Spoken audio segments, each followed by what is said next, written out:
Good morning friend, চলে আসলাম আবার একটি নতুন ভিডিও নিয়ে। আজকে লাঞ্চে কি করব তাই সকাল সকাল হাজির হয়ে গেলাম। এগুলো সকাল সকাল না করলে আমি দুপুরবেলা করতে পারবো না। তো এদিকে দেখো দেরাদুন রাইসটা আমি বার করে নিয়েছি, এটাকে ভালো করে ধুয়ে তারপর ভিজিয়ে রাখবো 1 ঘন্টা মতো। এদিকে কড়াইশুঁটিও ছাড়িয়ে নিয়েছি, পেঁয়াজটাকে শুধু ধুয়ে কুচি কুচি করে নিয়েছি, মটরশুঁটিও ধোয়া হয়নি। আর এদিকে কাজু আর বিনসটা কিন্তু আমি ভালো করে কুচি করে নিয়ে কিন্তু ধোয়া হয়নি।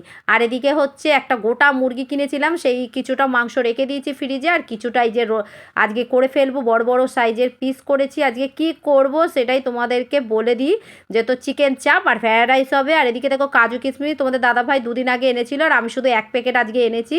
এই যে কাজু কিশমিশ আর দু প্যাকেট হচ্ছে পোস্ত, আর হচ্ছে ঘি, আর টমেটো সসটা ছিল বাড়িতে, আর 1 প্যাকেট লাগবে, ঘরেই আছে। আর ঘি নিয়েছে। আর এদিকে দেখো তোমাদের দাদাভাই দই এনে দিয়েছে, এটা হচ্ছে টক দই। তো নেক্সট ভিডিওটা পরের ভিডিওতে আসছে। তো চলো টাটা, দেখা হচ্ছে নেক্সট ভিডিওতে।